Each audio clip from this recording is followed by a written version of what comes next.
কখন হতো? What is gestational diabetes? Madam, any degree of glucose intolerance with onset or new recognition during pregnancy. During pregnancy. আচ্ছা, কখন বলবো আমরা diabetes লেভেলটা কত? GDM কখন বলবো? ম্যাডাম প্রেগনেন্সিতে যদি হচ্ছে 6.7 এর উপরে আসে তখন সেটাকে আমরা বলবো হচ্ছে ডায়াবেটিস, আর ফাস্টিং এর ক্ষেত্রে 5.3 মিলিমোল আসলে ডায়াবেটিস বলা হবে। অন্যান্য ক্ষেত্রে যেটা ইম্পেয়ার্ড থাকে সেটা প্রেগনেন্সিতে ডায়াবেটিক কন্ডিশন হয়। গ্লুকোজ টলারেন্স যদি গ্লুকোজ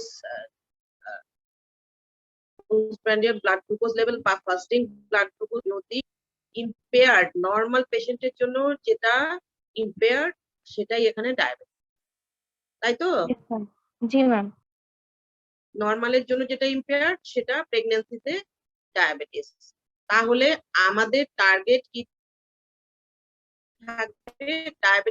ডায়াবেটিস আমরা মানে ডায়াবেটিস বলবো যদি ইম্পেয়ার্ড থাকে, তার মানে খাবার 2 ঘন্টা পরে, 2 hours after breakfast or 2 hours postprandial blood sugar কত থাকলে আমরা বলবো? ম্যাডাম 7.8 থাকলেই বলা যাবে, কিন্তু 6.7 থেকেই আমরা কাউন্ট করতে পারি ডায়াবেটিস হিসেবে। 6.7 হচ্ছে আমাদের টার্গেট। 6.7 হচ্ছে আমাদের টার্গেট। এই লেভেলে আমরা রাখার চেষ্টা করব যদি জিডিএম থাকে, ঠিক আছে? আর 7.8 এ গিয়ে 7 এর উপরে গেলেই আমরা তাকে ইনসুলিন শুরু করব। কোন বইয়ে বলা হচ্ছে 7.8 পর্যন্ত আমরা ওয়েট করতে পারি। এটা পেশেন্ট টু পেশেন্ট ভ্যারি করে। 7 এর উপরে গেলেই অনেকে ইনসুলিন শুট করে দিচ্ছে, আবার কেউ বলছে যে 7.5 বা 7.8 পর্যন্ত আমরা ওয়েট করতে পারি। 7.8 আসলে আমরা ইনসুলিন শুরু করব।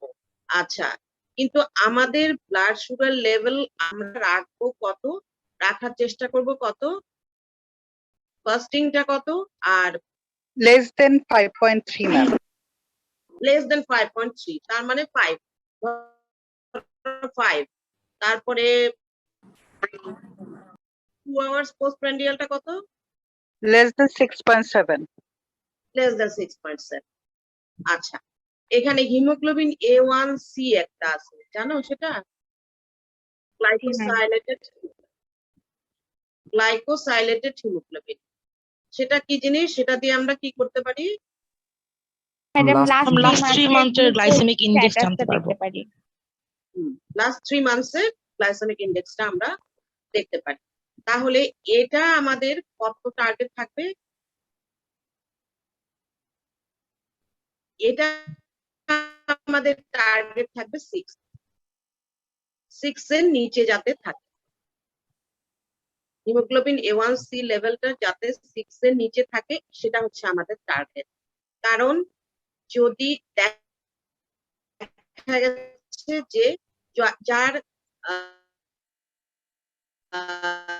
হিমোগ্লোবিন A1C অ্যানোমালি থাকে, যার 8 এর উপরে, তার আরো বেশি চান্স থাকে কনজেনিটাল অ্যানোমালি হওয়ার। তাহলে আমাদের হিমোগ্লোবিন A1C টা রাখা টার্গেট হবে less than 6। তাহলে দেখো, সহজভাবে মনে রাখার একটা বুদ্ধি হলো, ফাস্টিং ব্লাড গ্লুকোজটা রাখবো 5, হিমোগ্লোবিন A1C রাখবো 6, 2 hours postprandial রাখবো 7, মানে 6.7 আর 7 আর কি। এটা একটা মনে রাখার কৌশল, 5, 6, 7। বুঝতে পেরেছো? তাহলে 5, 6, 7 তুমি এমনি নরমালি আমরা যদি ব্লাড গ্লুকোজটা মনে রাখি, সেটা হলো যে ফাস্টিংটা হচ্ছে 5 আর 2 আওয়ার্সটা হলো 7। ম্যাম একটা কোশ্চেন ছিল ম্যাম। A1C টা হলো 6। What's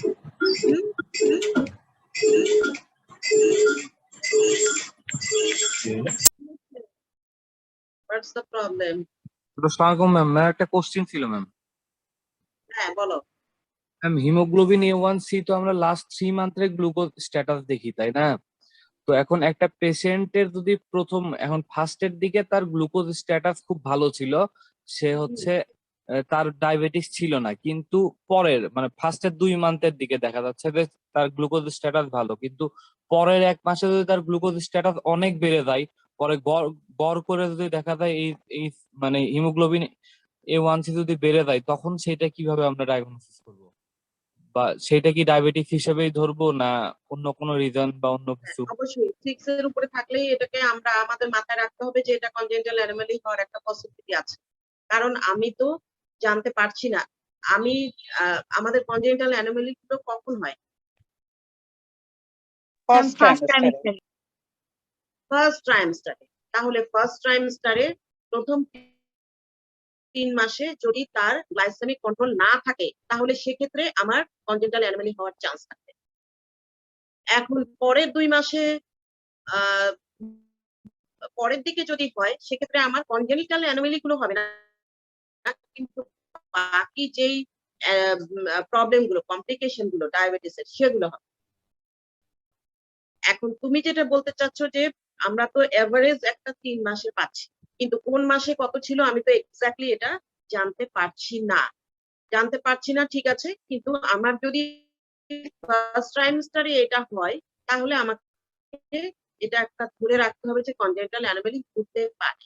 এবং লাস্ট 3 মান্থসেরটা জেনে আমি তো আসলে তেমন কিছু করতে পারবো না।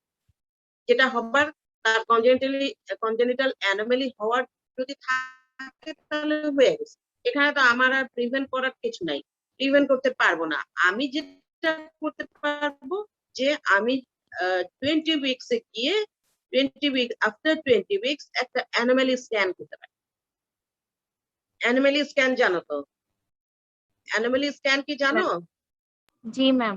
Ji ma'am. হ্যাঁ, সেটা কি? 3D ultrasonograph. এই আল্ট্রাসোনোগ্রাম দিয়ে কি করা হয়? ম্যাম কোনো অর্গানের মানে হচ্ছে ডেভেলপমেন্টাল কোনো প্রবলেম হয়েছে কিনা এটা দেখা যায়। ডেভেলপমেন্টাল কোনো এরর আছে কিনা, কনজেনিটাল কোনো অ্যানোমালি আছে কিনা কোনো অর্গানের, সেটা আমরা ডায়াগনোসিস করতে পারি এই অ্যানোমালি স্ক্যান দিয়ে।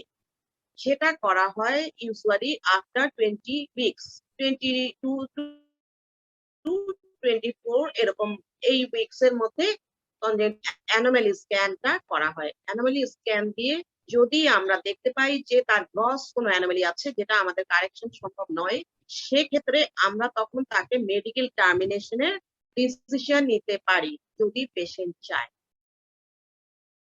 যেমন ধরো কারো অ্যানেনকেফালি আছে, বা তার হার্টের কোনো ডেভেলপমেন্টাল অ্যানোমালি আছে, বা কোনো গাটের অ্যাবনর্মালিটি আছে, সেক্ষেত্রে আমি যদি পেশেন্টকে কাউন্সেলিং করি যে এই বাচ্চা হওয়ার পরে হয়তো আমরা টার্ম পর্যন্ত নিয়ে যেতে পারি, নেওয়ার পরে তাকে হয়তো নর্মাল ডেলিভারি হলো বা সিজারি হলো, হওয়ার পরপরই দেখা গেল বাঁচলো না, অথবা বাঁচবে না। অ্যানেনকেফালি বাচ্চা তো বাঁচবেই না, এটা তো আমরা জানি। বা গ্রস কোনো হার্টের অ্যাবনর্মালিটি থাকলে সেটাও বাঁচবে না, আমরা জানি। গ্রস কোনো অ্যাবডোমিনাল গাটের কোনো অ্যাবনর্মালিটি থাকলে সেটাও বাঁচবে না, আমরা জানি। তাহলে এই পেশেন্ট গুলো দেখা যায় যে ডেলিভারির পরপরই 2-4 দিনের মধ্যেই আলটিমেটলি মারা যায়। অথবা যদি কোনো অ্যাবনর্মাল বেবি আমাদের আসেই, যে হাত নাই পা নাই বা এই ধরনের আর কি, হাত পা ছোট, এই ধরনের কোনো যদি আসে, অ্যাকন্ড্রোপ্লাসিয়া, এই ধরনের কোনো বেবি যদি আমরা আগে থেকে ডায়াগনোসিস করতে পারি, তাহলে আমাদের মেডিকেল টার্মিনেশনের একটা ইন্ডিকেশন এখানে আছে। আমি সেই ডিসিশনটা নিতে পারি যে আমি 20 উইকসে 22 উইকস গিয়ে আমি অ্যানুয়ালি স্ক্যানটা করলাম, করার পরে আমি দেখলাম যে এই ধরনের তার গ্রস অ্যাবনর্মালিটি আছে, তখন আমি তার পেশেন্টের সাথে, পেশেন্ট এবং পেশেন্টের গার্ডিয়ান সবার সাথে আমি কাউন্সিলিং করতে পারি, করে তাদেরকে জানাতে পারি তাদের ডিসিশন যদি তাদের যদি পারমিশন থাকে, এখানে একদম রিটেন কনসেন্ট না হয়, আবার পেডিয়াট্রিক সার্জারিতে দেখা হয়, পেডিয়াট্রিশিয়ানকে দেখানো হয় যে এই আল্ট্রাসাউন্ডে বাচ্চার এই অ্যাবনর্মালিটি আছে, এটা কি কারেকশন পসিবল কিনা। যদি পেডিয়াট্রিশিয়ান মানে এখানে মতামত নেওয়া হয় যে উনি যদি মনে করেন যে না এটা আসলে কারেকশন পসিবল নয় আফটার ডেলিভারি, তখন এই ক্ষেত্রে মানে সবার পারমিশন নেওয়ার পরে আমরা ডিসিশন নেই যে হ্যাঁ এটা আমরা মেডিকেল টার্মিনেশন করবো, এবং পেশেন্ট যদি এগ্রি থাকে তখন আমরা এটা টার্মিনেট করে দিতে পারি।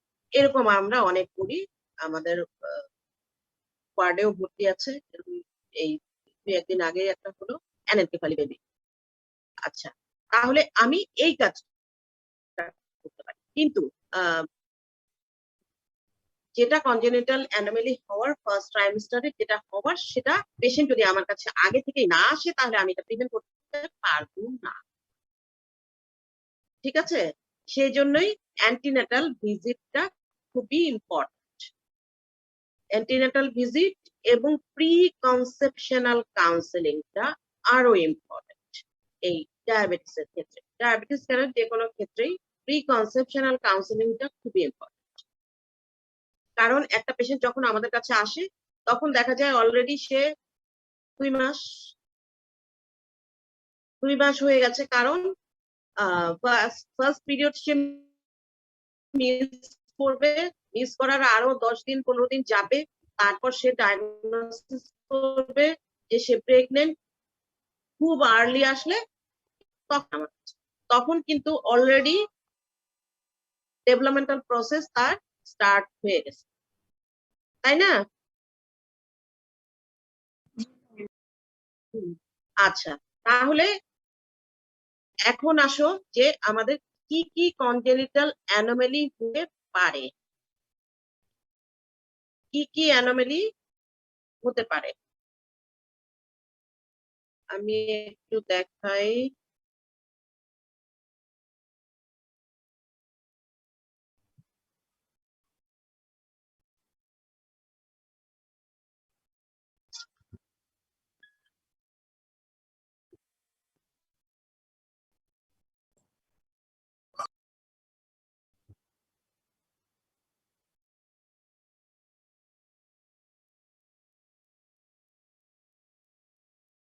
আচ্ছা, কনজেনিটাল অ্যানোমালি শুধু নয়, আমাদের কি কি এফেক্ট হতে পারে, ডায়াবেটিসের এফেক্ট কি কি, ম্যাটারনাল কি, ফিটাল কি, নিওন্যাটাল কি।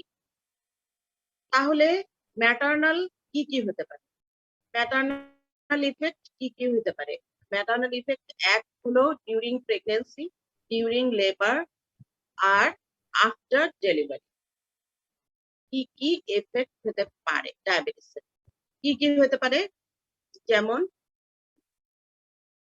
ফার্স্ট ট্রাইমেস্টারে যদি হয় অ্যাবর্শন হয়ে যেতে পারে, এক হলো অ্যাবর্শন হয়ে যেতে পারে। তারপরে অ্যাবর্শন যদি না হয় তখন কি হবে, প্রিটার্ম লেবার হতে পারে। প্রিটার্ম লেবার, যে আগেই লেবার পেন স্টার্ট হয়ে গেল। প্রিটার্ম লেবার কখন বলবো, ম্যাডাম 36 উইকের আগে যদি লেবারে আসে তখন। টার্ম কখন থেকে,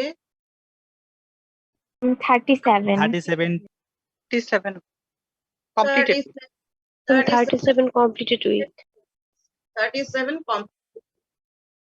হ্যাঁ, সেটা হচ্ছে টার্ম। তাহলে 37 কমপ্লিটেড উইকস এর আগে হলেই সেটা হচ্ছে প্রিটার্ম। প্রিটার্ম লেবারে চলে যেতে পারে এই ডায়াবেটিসের পেশেন্ট। তারপরে আমরা জানি যে ডায়াবেটিক পেশেন্টের ইনফেকশন হওয়ার চান্স অনেক বেশি, এবং ইনফেকশন হয়ে গেলে সহজে কন্ট্রোল হতে চায় না ডায়াবেটিক পেশেন্ট, তাহলে এখানে ইনফেকশন হওয়ার একটা চান্স আছে। তারপরে আর কি হতে পারে, পলিহাইড্রামনিওস হতে পারে। পলিহাইড্রামনিওস মানে কি, ম্যাডাম অনেক বেশি অ্যামনিওটিক ফ্লুইড থাকবে। অ্যামনিওটিক ফ্লুইড যদি বেশি থাকে, তাহলে আমাদের অ্যামনিওটিক ফ্লুইডের লেভেল কত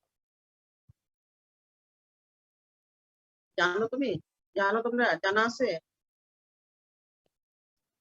অ্যামনিওটিক অ্যামনিওটিক ফ্লুইড ইনডেক্স বলা হয় এটাকে, অ্যামনিওটিক ফ্লুইড ইনডেক্স।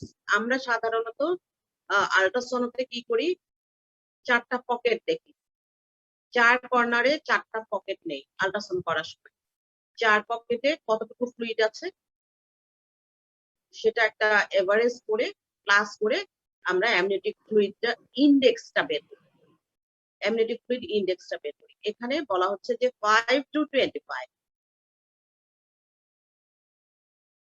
5 to 25 পর্যন্ত এটা হচ্ছে অ্যামনিওটিক ফ্লুইড ইনডেক্স। যদি কারো 5 এর নিচে থাকে তাহলে আমরা বলবো কি, অলিগোহাইড্রামিনোস। অলিগোহাইড্রামিয়াস। আর যদি 25 এর উপরে থাকে তাহলে পলিহাইড্রামিয়াস। তাহলে এটা আবার তোমার উইকের উপর ডিপেন্ড করবে। আমি যেটা বললাম সেটা হচ্ছে টার্মে কি, টার্মে। কিন্তু এখন তোমার একটা পেশেন্ট 12 উইকস, এর তো নিশ্চয়ই এত বেশি ফ্লুইড হবে না, তাই না? কারো একটা পেশেন্ট তোমার 10 উইকস, 8 উইকস, তার তো এত বেশি ফ্লুইড হবে না, অল্প ফ্লুইড থাকবে। তাহলে আমি যেটা বললাম সেটা হচ্ছে টার্মে। তার আগে এক এক উইকে এক এক অ্যামনিওটিক ফ্লুইড ইনডেক্স আছে। এগুলো আমাদের সবগুলোই মনে রাখার অত দরকার নাই, আমরা টার্মটা জানলেই হবে। আচ্ছা, তাহলে পলিহাইড্রামনিওস হতে পারে। এই যে লাইকারটা, অ্যামনিওটিক ফ্লুইডটা, এই অ্যামনিওটিক ফ্লুইডটা কোথা থেকে আসে? ম্যাটারনাল সিরাম থেকে আসে। ম্যাটারনাল সিরাম থেকে আসে। কোথা থেকে সিক্রেশন হয়? Placental membrane madam.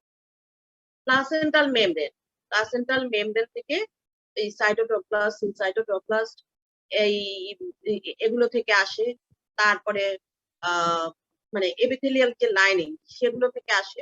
এছাড়া ফিটাল ইউরিনটা কিন্তু এখানে কালেকশন হয়। ফিটাস কিন্তু ওই যে ফ্লুইডটা, সেই ফ্লুইডটাই কিন্তু সোয়ালো করছে, আবার সেই ফ্লুইডটাই কিন্তু ইউরিন হিসেবে পাস করছে। যদি কোনো পেশেন্টের রেনাল কোনো অ্যাবনর্মালিটি থাকে, কনজেনিটাল রেনাল কোনো অ্যাবনর্মালিটি থাকে, তাহলে সেক্ষেত্রে অলিগোহাইড্রামনিওস হতে পারে, পলিহাইড্রামনিওস হতে পারে। যদি ডিউওডেনাল অ্যাট্রেসিয়া থাকে, সে সোয়ালো করতে পারবে না, তখন সেক্ষেত্রে পলিহাইড্রামনিওস হতে পারে। ঠিক আছে? তাহলে এখানে ফিটাসেরও একটা রোল আছে, যে ফিটাল ইউরিনটা যেহেতু এখানে একটা রোল প্লে করে সেজন্য। আর গ্লুকোজ কনসেন্ট্রেশন বেশি থাকলে কি হয়, এমনিতেই পলিউরিয়া হয়। আর গ্লুকোজ কনসেন্ট্রেশন বেশি থাকলে অ্যামনিওটিক যে মেমব্রেন গুলো থেকে যে এপিথেলিয়াম গুলো থেকে যে সিক্রেশনটা হয় সেটাও বেড়ে যায় গ্লুকোজ কনসেন্ট্রেশন বেশি থাকলে। সেই কারণে পলিহাইড্রামনিওস হয়। আচ্ছা, প্রি এক্লাম্পসিয়া হতে পারে। ডায়াবেটিস থাকলে প্রি এক্লাম্পসিয়াও হতে পারে। কেন হতে পারে? এর আগে তোমাদের প্রি এক্লাম্পসিয়া আমি একটু পড়ালাম, তোমাদের আগেই পড়ানো হয়ে গেছে। প্রি এক্লাম্পসিয়ার তোমার প্যাথোজেনেসিসটা কি ছিল? কি কারণে প্রি এক্লাম্পসিয়া হয়? ম্যাম ইনএডিকুয়েট ট্রপোব্লাস্টিক ইনভেশন হয়, এখানে প্লাসেন্টাল পারফিউশনটা কমে যায় ম্যাম। আর হচ্ছে যে ভ্যাসোকনস্ট্রিক্টর এবং ভ্যাসোডায়ালেটর যেগুলো আছে কম্পোনেন্ট, ওইগুলোর মধ্যে ইমব্যালেন্স হয়। ইমব্যালেন্স হয়। আচ্ছা জি ম্যাম, যে থ্রম্বোক্সিন একটু বেড়ে যায়, প্রোস্টাসাইক্লিন কমে যায়, তারপর নাইট্রিক অ্যাসিড কমে যায়। আচ্ছা, তাহলে এখানে ভ্যাসোকনস্ট্রিকশন হয় কেন? ভ্যাসোকনস্ট্রিকশন হয় তার কারণ হলো গ্লুকোজ লেভেল, এখানে ব্লাড গ্লুকোজ লেভেল বেড়ে যায়। ব্লাড গ্লুকোজ লেভেল বেড়ে যায় কেন? ইনসুলিন নাই সেজন্য। এখন যদি গ্লুকোজ আমাদেরকে এনার্জি সাপ্লাই দিতে না পারে, তখন কে এনার্জি সাপ্লাই দেয়? Ketone body madam. Fat. Fat. তাহলে ফ্যাট যদি এনার্জি সাপ্লাই দেয়, তখন সেই ফ্যাটি অ্যাসিডটা গিয়ে আলটিমেটলি ব্লাড ভেসেল বা বিভিন্ন বডিতে বিভিন্ন জায়গায় ডিপোজিশন হয়, তখন সেটা ব্লাড ভেসেলের ওয়ালেও ডিপোজিশন হয়। তাহলে ব্লাড ভেসেল ন্যারোইং হয় এবং ভ্যাসোকনস্ট্রিকশন।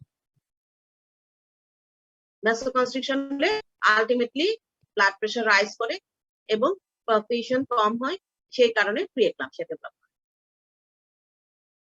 ঠিক আছে?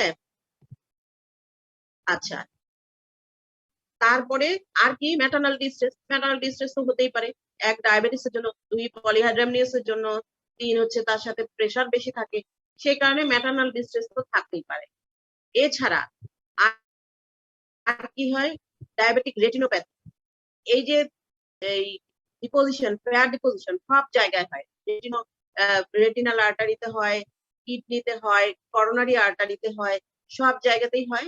বলে কি হবে, diabetic retinopathy, diabetic nephropathy, coronary artery disease, এই ডিজিজ গুলো হয় যদি তোমার ডায়াবেটিস থাকে বা জিডিএম থাকে। এগুলো তোমরা ডায়াবেটিস পড়ে এসছো। আর কিটোঅ্যাসিডোসিস হতে পারে। কিটোঅ্যাসিডোসিস কেন হয়? ম্যাম ইনসুলিন কম বলো। ইনসুলিন কম থাকার জন্য ফ্রি ফ্যাটি অ্যাসিড লেভেলটা বেড়ে যায় হয়। ওই একই কথা। Free insulin fatty ketone formation হয়, সেখান থেকে হ্যাঁ। কিটোঅ্যাসিড ইউরিন কম, গ্লুকোজ ইউটিলাইজেশন হতে পারছে না, গ্লুকোজ মেটাবলিজম হতে পারছে না, তাহলে সাপ্লাই দিবে ফ্যাট, ফ্যাট বেশি বেশি মেটাবলিজম হবে, ফ্যাট বেশি মেটাবলিজম হলে কিটোন বডি কম হবে, কিটোন বডি যদি বেশি হয়ে যায় অ্যাসিডোসিস, তাই না? কিটোঅ্যাসিডোসিস হলে আমরা কিভাবে বুঝি? একটা এসিটন ব্রেড হয়। Acetone breath. ব্রেথ হয়, কিটোন বডির একটা স্মেল, অ্যাসিটোনের একটা স্মেল পাবো আমরা কিটোঅ্যাসিডোসিসে। এছাড়া পালস, বিপি এগুলো তো আছে, এগুলো দেখে তো আমরা ডায়াগনোসিস করতে পারবো কিটোঅ্যাসিডোসিস। তাহলে এই এই ইফেক্ট গুলো, ডায়াবেটিসের এই ইফেক্ট গুলো ম্যাটার্নাল ইফেক্ট, এগুলো ডিউরিং প্রেগনেন্সি। এরপর আসো ডিউরিং লেবার। লেবারে কি, লেবারে গিয়ে প্রলং লেবার হবে, ম্যাডাম ম্যাক্রোসোমাটিক বেবি থাকবে। বিগ বেবি, যার জন্য প্রলং লেবার হবে। তারপরে যদিও বেবির মাথা বের হলো, মাথা যদিও কোনো মতে বের হয়, শোল্ডার গিয়ে আটে যাবে, সেটা হচ্ছে শোল্ডার ডিস্টোসিয়া, সেটাকে বলে শোল্ডার ডিস্টোসিয়া। কারণ হচ্ছে শোল্ডার আবার একই ফ্যাট ডিপোজিশন। ম্যাক্রোসোমিয়াটা কেন? ম্যাম হচ্ছে যখন গ্লুকোজ বেশি থাকবে মায়ের, তখন প্লাসেন্টার মাধ্যমে বেবিতেও গ্লুকোজ অনেক বেশি হবে, এটা ডিপোজিশন হবে ম্যাডাম। এই কারণে ফ্যাট এবং গ্লুকোজ ডিপোজিশন বেশি হওয়ার কারণে বেবিটা ম্যাক্রোসোমিক হবে। হ্যাঁ, ম্যাক্রোসোমিয়া মানে কি ম্যাডাম মানে baby। বেবির বডি অনেক বেশি থাকবে, বড় হবে বেবিটা। 4 কেজি। এই জন্য কোনো মায়ের যদি 4 কেজি, ধরো আমাদের কাছে আগে থেকে অ্যান্টিনাটাল কেয়ারে নাই, সে সে সরাসরি ডেলিভারির জন্য আসলো, মায়ের বিগ বেবি 4 কেজি করে, তখন আমরা মাকে কিন্তু ডায়াবেটিস টেস্ট করতে, যে ওর কি ডায়াবেটিস ছিল কিনা সেটা আমরা চেক করতে দিই। আচ্ছা, তাহলে সেই কারণে তোমার শোল্ডার ডিসপ্লেসিয়া হতে পারে। আচ্ছা, আর কি হবে? পেরিনিয়াল ইনজুরি হবে যদি নর্মাল ডেলিভারি হয়, তাহলে পেরিনিয়াল ইনজুরি হবে, কারণ এত বড় পেরিনিয়াল টিয়ার হবে, সার্ভাইকাল টিয়ার হবে, এছাড়া ভ্যাজানাল ল্যাসারেশন হতে পারে, রেকটাম পেরিনিয়াল টিয়ার। তো টিয়ার কি পড়ানো হয়েছে তোমাদের? না ম্যাম। ম্যাডাম পড়ানো হয়নি। আচ্ছা, টিয়ার এর 4টা degree, 3rd degree, 4th degree. 4th ডিগ্রিতে গিয়ে রেকটাম সহ একদম ইনজুরি হয়ে যাবে, সেক্ষেত্রে তখন যে পারবে। আচ্ছা, এইগুলো হয় পেরিনিয়াল টিয়ার।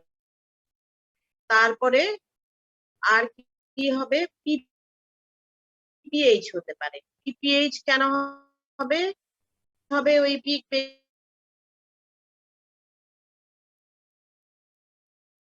অনেক বড় থাকবে, যখন বেবি আউট হয়ে যাবে তখন সহজে কন্ট্রাকশন হবে না, অনেক বড় ইউটেরাস, যার জন্য সহজে কন্ট্রাকশন হয় না, ফলে পিপিএইচ।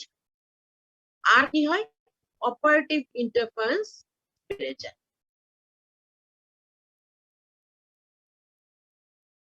নর্মাল ডেলিভারি না হলে অটোমেটিক্যালি সিজার করতে হবে, এবং পেশেন্ট গুলো দেখা যায় যে অবস্ট্রাকটেড লেবার নিয়ে আসে, তারপরে সিজার তো করতেই হয়, রাপচার ইউটেরাস ডেভেলপ করতে পারে, অনেক রকম সেই কমপ্লিকেশন ডেভেলপ করতে পারে। তাহলে অপারেটিভ ইন্টারফারেন্সটা বেড়ে যায়। এটা হলো লেবারে। তারপর পিউরপেরিয়ামে কি হয়, পিউরপেরিয়ামে গিয়ে পিউরপেরাল সেপসিস হতে পারে আর ল্যাকটেশনাল ফেইলিউর হতে পারে। পিউরপেরাল সেপসিস কেন হয়? পেরিনিয়াল টিয়ার থাকে, এখান থেকে ইনফেকশন থেকেও সেপসিস হতে পারে। পেনিয়াল টিয়ারে ইনফেকশন হতে পারে। এছাড়া ডায়াবেটিসে এমনিতেই ইনফেকশন রেটটা বেশি, কাজেই যেখানে গ্লুকোজ থাকবে সেখানে অর্গানিজম যাবে এবং সেখানে ইনফেকশন, তাই না? ইউটিআই ডেভেলপ করে, কোরিও অ্যামনিওনাইটিস ডেভেলপ করে, তারপরে হচ্ছে জেনিটাল অর্গানে ইনফেকশন হতে পারে, এই বিভিন্ন কারণে পিউরপেরাল সেপসিস। আর কি হয়, ল্যাকটেশনাল ফেইলিউর, যেহেতু ডায়াবেটিক পেশেন্টের সার্কুলেশনটা ভালো থাকে না, সার্কুলেশন ভালো, ব্লাড সাপ্লাই ভালো থাকে না, ব্লাড সাপ্লাই ভালো না থাকলে মিল্ক সিক্রেশনও অটোমেটিক্যালি কম, কাজেই ল্যাকটেশনাল ফেইলিউর হতে পারে। এমনিতেই বিগ বেবি, তার ডিমান্ড বেশি, কিন্তু মিল্ক সিক্রেশন কম, এই কারণে তখন বেবির আবার প্রবলেম হয়ে যেতে পারে। সেই জন্য ডায়াবেটিক বেবিদেরকে বলা হয় যে এই যে ম্যাক্রোসোমিয়া, সে তো তার ডিমান্ড বেশি থাকবে স্বাভাবিক, সে এই জন্য ফ্রিকুয়েন্ট ফিডিং দিতে বলা হয়। বেবি ডেলিভারির সাথে সাথেই হাফ অ্যান আওয়ারের মধ্যেই তো আমরা এমনিতেই ব্রেস্ট ফিডিং স্টার্ট করতে বলি, এই বেবির ক্ষেত্রে আরো বেশি কেয়ারফুল থাকতে হবে, তাকে খুব ফ্রিকুয়েন্টলি ফিডিং দিতে হবে ডায়াবেটিক বেবি। আচ্ছা,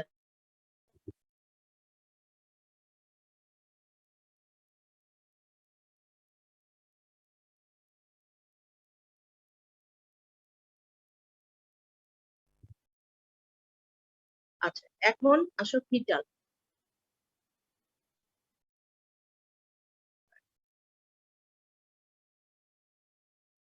আচ্ছা ফিটাসের কি কি কি হতে পারে? ফিটাসের বললাম ম্যাক্রোসোমিয়া হতে পারে, ম্যাক্রোসোমিয়া হতে পারে, কনজেনিটাল অ্যানোমালি থাকতে পারে। কনজেনিটাল অ্যানোমালি অনেকগুলো আছে, মাথা থেকে পা পর্যন্ত একদম, কারণ আমরা জানি ডায়াবেটিস কি একটা multi system disorder. Multi system disorder হলে এটা মাল্টিপল অর্গানকে এফেক্ট করবে, যার জন্য সব সিস্টেমেই অ্যানোমালি থাকতে পারে, কনজেনিটাল অ্যানোমালি। আচ্ছা, কি কি কনজেনিটাল অ্যানোমালি হতে পারে সেটা আমি দেখাবো। তার আগে আর কি কি হতে পারে সেটা জেনে নেই। বার্থ ইনজুরি হতে পারে। বার্থ ইনজুরি কেন হবে?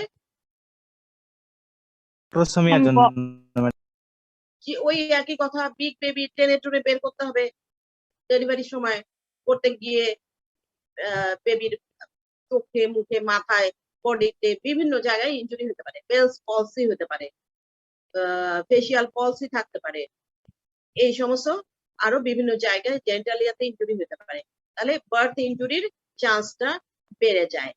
আচ্ছা, আর কি হয়, গ্রোথ রেস্ট্রিকশনও হতে পারে। আমরা তো বলছি যে ম্যাক্রোসোমিয়া, কিন্তু তার উল্টোটাও হতে পারে, আইউজিআর। আইউজিআর গ্রোথ রেস্ট্রিকশন মানে আইউজিআর। আইউজিআর মানে কি? Intra-uterine growth retardation. হ্যাঁ, ইন্ট্রা ইউটেরাইন গ্রোথ রিটার্ডেশন হতে পারে। কেন হতে পারে? ম্যাম সাপ্লাইটা কম থাকবে, ডায়াবেটিসের জন্য ভেসোকনস্ট্রিকশন হয়ে সাপ্লাই কম হবে। হ্যাঁ, এই যে ভ্যাসোকনস্ট্রিকশন হচ্ছে, প্রি এক্লাম্পসিয়া হচ্ছে, আমরা জানি যে প্রি এক্লাম্পসিয়াতে আইইউজিআর হয়, কারণ সাপ্লাই কম থাকে, প্লাসেন্টাল সার্কুলেশন কম থাকে, বেবির কাছে সাপ্লাইটা কম যায়। সেই কারণে যদি বেবি মোটামুটি সাপ্লাইটা পায় তখন সে ম্যাক্রোসোমিক বেবি হয়। কিন্তু যদি সে ব্লাড সাপ্লাই খুবই মিনিমাম থাকে, সে ঠিক মতো সাপ্লাই না পায়, তখন কিন্তু আইইউজিআর, তাহলে আইইউজিআরও হতে পারে। এবং ফিটাল ডেথ হয়, আইইউডি হয়। আইইউডি ডায়াবেটিক পেশেন্টের আইইউডি খুব বেশি হয়, কাজেই এটা খুবই কেয়ারফুল থাকতে হয় যে এই যে গ্লুকোজের যে ইমব্যালেন্স, কখনো বেশি কখনো কম, আমি কখনো তাকে সে বেবি ডিমান্ড বেশি, সেই অনুযায়ী বেবি যদি না পায়, ইউটেরাসের ভিতরে থাকা অবস্থাতেও সে যদি গ্লুকোজ সাপ্লাই ঠিক মতো না পায়, আমি যদি ইনসুলিনের ব্যালেন্সটা ঠিক মতো মেনটেন করতে না পারি, ধরো ওভারডোজ দিয়ে দিলাম, ওভারডোজ দিয়ে দিলে কিন্তু মা তো হাইপোগ্লাইসেমিয়াতে যাবেই, বেবিও যাবে। আচ্ছা, তারপরে হাইপারগ্লাইসেমিয়া থাকলেও কি হয়, এই যে কিটো অ্যাসিডোসিস, এই কিটোন বডি যে ফর্ম হয়, এই কিটো অ্যাসিডোসিসের জন্য বেবি আইইউডি হয়ে যায়। এবং এখানে কি হয়, যখন ফ্যাট মেটাবলিজম বেড়ে যায় তখন ফ্রি রেডিকেল গুলো বেড়ে যায়, অক্সিডেটিভ যে ফ্রি রেডিকেল গুলো, সেগুলো তো টক্সিক, সেগুলো বেড়ে যায় এবং সেইগুলো ফিটাল ডেথ করে। তাহলে কিটো অ্যাসিডোসিসের জন্য বাড়ে, ম্যাটার্নাল যে কমপ্লিকেশন গুলো, গ্লুকোজের ডায়াবেটিসের যে কমপ্লিকেশন, ব্লাড সাপ্লাই কমে গিয়ে আইইউডি হতে পারে, তোমার কিটো অ্যাসিডোসিসের জন্য আইইউডি হতে পারে, তোমার ফ্রি অক্সিডেটিভ রেডিকেল গুলোর জন্য আইইউডি হতে পারে। এই সমস্ত অনেকগুলো কজ আছে যেগুলোর কারণে আইইউডি হয়। ডায়াবেটিসে খুবই কেয়ারফুল, কারণ দেখা গেল আমি এরকমও হয়েছে যে আমরা প্ল্যান করলাম যে কালকে আমরা সিজারটা করব, আজকে রাতেই আইইউডি। কাজেই ডায়াবেটিসের পেশেন্টের মনিটরিংটা খুব ইম্পর্টেন্ট মনিটরিং। সেই জন্য তোমার এখানে আইইউডি একটা ইম্পর্টেন্ট কমপ্লিকেশন ডায়াবেটিস। আচ্ছা, এরপর আর কি হতে পারে?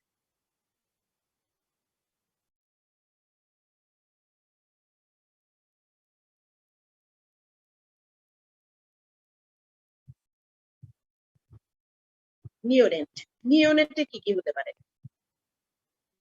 আচ্ছা, ম্যাটার্নাল, ওখানে তোমাদের আর একটা কথা বলা উচিত ছিল আমার, সেটা হলো যে যেই মায়ের জিডিএম হবে তার ডায়াবেটিস হওয়ার পসিবিলিটি 50%। যে মায়ের জিডিএম থাকে, জিডিএম সাধারণত আফটার ডেলিভারি এটা কিন্তু ব্লাড গ্লুকোজ নর্মালে চলে আসে, আর কোনো প্রবলেমই থাকে না। তারপর দেখা যায় নেক্সট প্রেগন্যান্সিতে গিয়ে আবার জিডিএম পসিবিলিটি থাকে, এবং বয়স যখন বেড়ে যায় আফটার 40 গিয়ে ডায়াবেটিস ডেভেলপ করার পসিবিলিটি অনেক বেশি। তাহলে এটাও একটা কমপ্লিকেশন। আচ্ছা, বাচ্চা ফিটাস তো গেল, ফিটাস হওয়ার পরে কি হতে পারে? ডেলিভারি হওয়ার পরে তাহলে নিওনেটের কি হতে পারে? নিওনেটের হতে পারে হাইপোগ্লাইসেমিয়া। এই যে বললাম হাইপোগ্লাইসেমিয়াতে চলে যাবে, ওর ডিমান্ড বেশি, এখন তো সে আর গ্লুকোজ সাপ্লাই পাচ্ছে না। আগে তো প্লাসেন্টা দিয়ে পাচ্ছিল, কিন্তু এখন তো পাচ্ছে না, এখন তাকে ফিডিং দিতে হবে। যদি আমি প্রপার ফিডিংটা না দেই তখন তার হাইপোগ্লাইসেমিয়া ডেভেলপ করতে পারে, রেসপিরেটরি ডিস্ট্রেস সিনড্রোম ডেভেলপ করতে পারে। রেসপিরেটরি ডিস্ট্রেস সিনড্রোম দেখা যায় ডায়াবেটিক পেশেন্টের লাং ম্যাচুরেশন সাধারণত একটু দেরিতে হয়।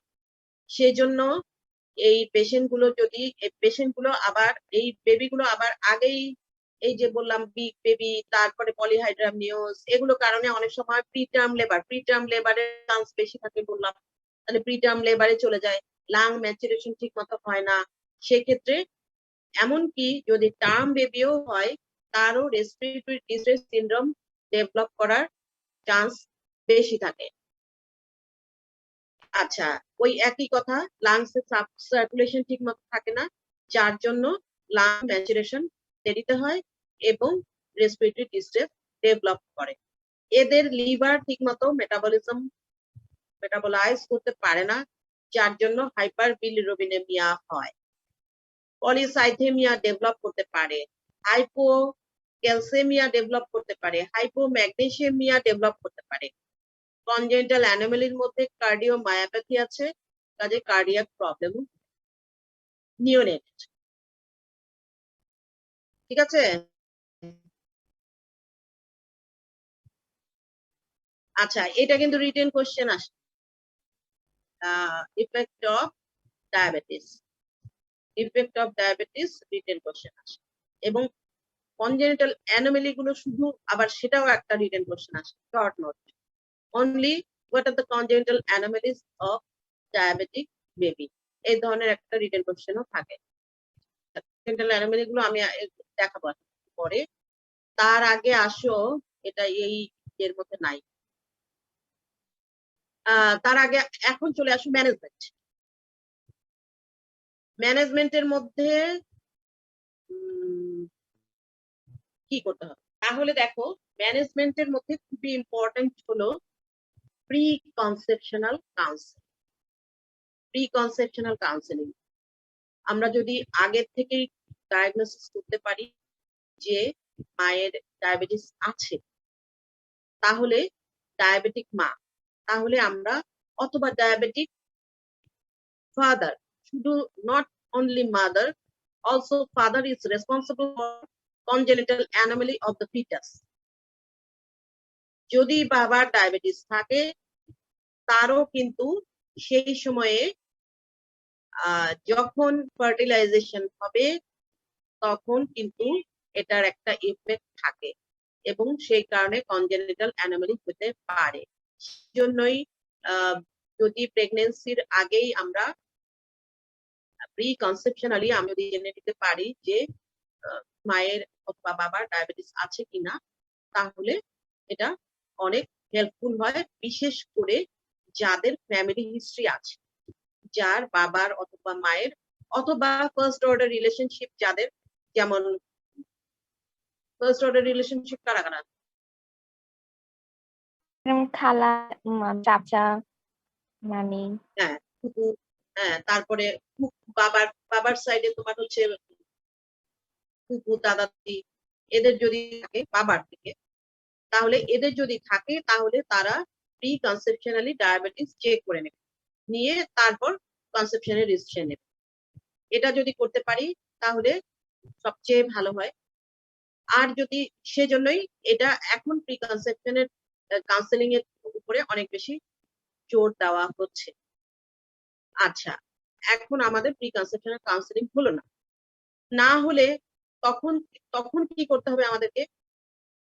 During pregnancy. তাহলে ডিউরিং প্রেগনেন্সি আমাদের প্রিন্সিপালটা কি হবে? ডিউরিং প্রেগনেন্সি একটা পেশেন্ট আমার কাছে যদি আসে, তখন আমার প্রিন্সিপালটা কি থাকে? আমি ফার্স্ট বুকিং ভিজিটে আমাদের কি করতে হবে? আমি এর আগের ক্লাসে বলেছি, চেক করতে হবে 7টা রুটিন টেস্ট। 7টা রুটিন টেস্ট কি কি? আবার জিজ্ঞেস করি।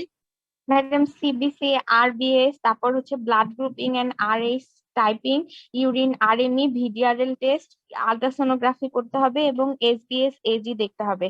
আর এখন টিএসএইচ টাকেও ইনক্লুড করার চেষ্টা করা হচ্ছে, কিন্তু মানে এটা এক্সপেন্সিভ জন্য পসিবল হচ্ছে না। আচ্ছা, টিএসএইচ টা না বললেও চলবে, এটা তুমি জেনে রাখো। তাহলে আমাদের 7টা রুটিন টেস্ট করতে হবে, তার মধ্যে আরবিএস একটা, তাই না? এখন আমি আরবিএস করব, আমি যদি দেখি যে আরবিএস টা আমার কাছে কনফিউশন, তখন আমি অবশ্যই চেষ্টা করব তাকে ফাস্টিং ব্লাড গ্লুকোজ করার চেষ্টা করব। বিশেষ করে যদি ফ্যামিলি হিস্ট্রি থাকে তাহলে আমি অবশ্যই তাকে ওজিটিটি করাবো। যদি তার ফ্যামিলি হিস্ট্রি থাকে, বাবা মায়ের অথবা ফার্স্ট অর্ডার রিলেশনশিপে যদি ডায়াবেটিস থাকে তাহলে আমাকে এটা হিস্ট্রিতে জিজ্ঞেস করতে হবে, করে যদি থাকে আমি তাকে অবশ্যই ওজিটিটি করাবো। আর আদারওয়াইজ আমি যদি আরবিএস এ কোনো কনফিউশন পাই তাহলে আমি আরবিএস এ তখন আমি ওজিটিটি করাবো। অথবা এমনিতেই বলা আছে যে আমি বুকিং ভিজিটে একবার আরবিএস করব, আরেকবার কখন করব 28 উইকস এ, আবার আরেকবার কখন করব বিফোর ডেলিভারি 36 উইকস এ গিয়ে আরবিএস করব। এবং আমি চেষ্টা করব 28 উইকস এর টাতে যখন সে বুকিং ভিজিটে আসলো তখনই আমি তাকে বলে দেবো যে 28 উইকস এ গিয়ে সে যদি পারে ফার্স্টিং করতে বা ওজিটিটি করতে আমি এটা চেষ্টা করব তাকে কাউন্সেলিং। আচ্ছা, তাহলে আমি বুকিং ভিজিটেই আমি তাকে ডায়াবেটিস ডায়াগনোসিস করে ফেললাম, জিডিএম ডায়াগনোসিস করে ফেললাম। অ্যান্টিনাটাল কেয়ারটা তাহলে আমাকে তাকে প্রপারলি দিতে হবে এবং তার গ্লাইসেমিক কন্ট্রোলটা ইম্পর্টেন্ট, তার গ্লুকোজটাকে আমাকে কন্ট্রোলে রাখতে হবে। এটা হলো আমার টার্গেট ডিউরিং প্রেগনেন্সি। তারপর আমাকে টাইমটা সিলেকশন করতে হবে যে আমি কোন সময়ে তার ডেলিভারিটা করাতে চাই, কোন সময়ে ডেলিভারি করাতে চাই, আমি কিভাবে করাতে চাই, নর্মাল ডেলিভারি ওর সিজারিন কোনটা চাই। তাহলে আমাকে এই প্ল্যান গুলো করে ফেলতে হবে এবং ডেলিভারির পরে আমাকে নিউবর্নের কেয়ার নিতে হবে, কারণ আমি দেখলাম যে নিওন্যাটাল অনেকগুলো কমপ্লিকেশন হয়, সেজন্য আমাকে নিউবর্নের কেয়ারটা প্রপারলি নিতে হবে। আমি একজন পেডিয়াট্রিশিয়ানকে ডেলিভারির সাথে সাথে ডেলিভারির সময় আমি একজন পেডিয়াট্রিশিয়ান কল করব, কল করে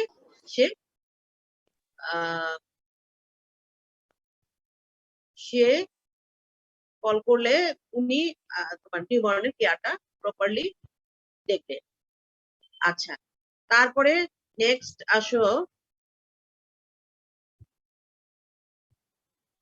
অ্যান্টিনাটাল কেয়ারটা আমি কিভাবে দিব। অ্যান্টিনাটাল কেয়ারটা কিভাবে দিব, মান্থলি ভিজিট দিব আমরা 20 উইকস পর্যন্ত মান্থলি। আর নর্মাল পেশেন্টের কি বলা আছে, স্ট্যান্ডার্ড ভিজিট যেটা সেটাতে 13টা ভিজিট। নর্মাল একটা প্রেগনেন্ট পেশেন্টের মান্থলি ভিজিট আপ টু কত উইকস জানা আছে? 27 ম্যাডাম। 28 উইকস, 28 উইকস পর্যন্ত মান্থলি ভিজিট।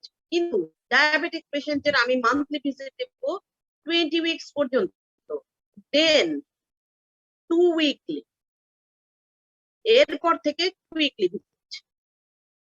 এটা হচ্ছে স্ট্যান্ডার্ড ভিজিট।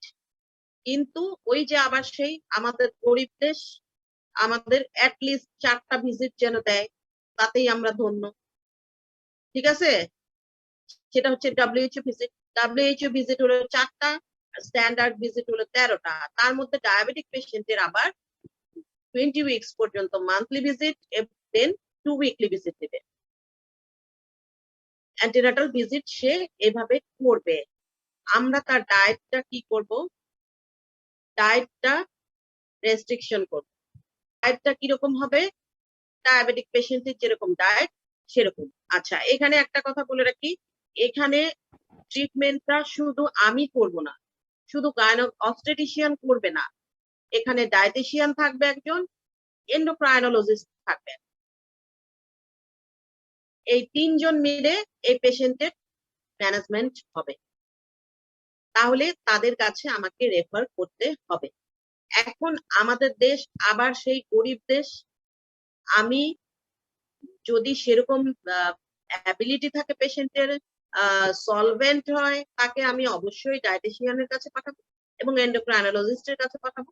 কিন্তু যদি সেরকম সলভেন্ট না হয় তাকে আমি বলবো যে আপনি একজন অ্যাটলিস্ট একজন এন্ডোক্রাইনোলজিস্ট যদি দেখে, একজন ডায়াবেটোলজিস্ট যদি দেখে, তাহলে সে মোটামুটি তার ডায়েট প্লাস হরমোন ইনসুলিন যে সেই ডোজটা সে মেনটেন করতে স্টেবিলাইজ করে দিতে পারবে। কিন্তু যদি পেশেন্ট একেবারে নিতান্তই না যেতে পারে কোথাও, তাহলে আমাকেই দিতে হবে আমি যতটুকু পারি, ঠিক আছে? কিন্তু এখানে আমাকে অবশ্যই বলতে হবে যে আমি এন্ডোক্রাইনোলজিস্ট এবং ডায়েটিশিয়ানের হেল্প নেব। এটা তাহলে আমাদের ডায়েটটা কি হবে, আমরা কতটুকু ডায়েট দিতে চাই, একটা নর্মাল পেশেন্টের আমাদের ডায়েট কতটুকু, আমরা কত কিলো ক্যালোরি পার ডে খাই,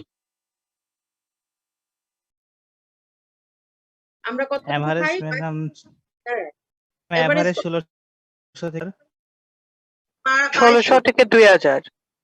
2200 থেকে 2400।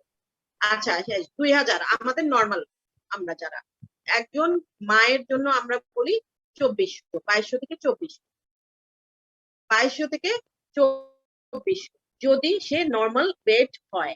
আর যদি সে ওভারওয়েট হয় তাহলে তার জন্য 1700 থেকে 1800 কিলো ক্যালোরি।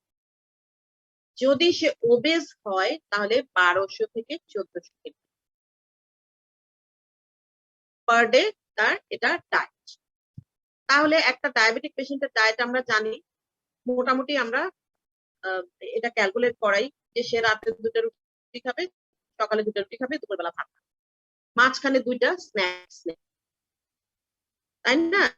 3টা মিল, 2টা স্ন্যাক্স, 11টার সময় একবার বিস্কিট বা কোনো ফল টল, মিষ্টি ফল নয় টক ফল, কোনো ফল, দুধ, এটা সে 11টার সময় খেতে পারে। আবার বিকাল বেলায়ও সে কিছু ফল বা ডায়াবেটিক বিস্কিট এবং সে টি নিতে পারে উইদাউট সুগার। তাহলে 3 মিল অ্যান্ড 2 স্ন্যাক্স, এটা তার ডায়েট হবে। আচ্ছা, এর মধ্যে কার্বোহাইড্রেট কতটুকু থাকবে, এই যে তার পার ডে মিল, সেই মিলটার মধ্যে তার কার্বোহাইড্রেট থাকবে 40 to 50%, ফ্যাট থাকবে 30 to 40% এবং প্রোটিন থাকবে 20 to 30%। এটা তার পার ডে। আচ্ছা, আর আমাদের টার্গেট কি থাকবে, এই যে আমি পুরা এএনসি অ্যান্টিনাটাল ভিজিটে তাকে আমি আমার কাছে আসতে বলবো, তাহলে আমার টার্গেটটা কি থাকবে যে তার ব্লাড গ্লুকোজ লেভেল আমি কত রাখবো, ফার্স্টিং কত রাখবো, Less than 5.3। 5 less than 5.3, মানে আমি 5 রাখবো, ফার্স্টিং রাখবো 5, আর 2 hours পোস্টপ্রান্ডিয়াল রাখবো 7 এর নিচে, 7। তাই না? 5 আর 7 তুমি একদম এক্স্যাক্টলি বলতে পারলে তো আরো ভালো। তো আমি মনে রাখার জন্য আমার পয়েন্ট গুলো মনে থাকে না, কিন্তু তোমাদেরকে তো মনে রাখতে হবে পরীক্ষার জন্য। তাহলে আমি মোটামুটি মনে রাখছি যে 7 এর নিচে থাকতে হবে আমার 2 ঘন্টা পরে, বা আরবিএস বা খাবার 2 ঘন্টা পরে আমার 7 এর নিচে থাকতে হবে, আর ফার্স্টিংটা থাকতে হবে 5, আর হিমোগ্লোবিন A1C থাকবে 6। ঠিক আছে, 5, 6, 7 এই ম্যাডাম আমাদের ক্লাস ছিল পরে আবার। হ্যাঁ, এখন আমি এই বলেই তোমাদেরকে ছেড়ে দিচ্ছি, নেক্সট ক্লাসে আমি ড্রাগস গুলো পড়াবো। ঠিক আছে, একটা কোশ্চেন ছিল ম্যাম। Thank you. আসসালামু আলাইকুম ম্যাম।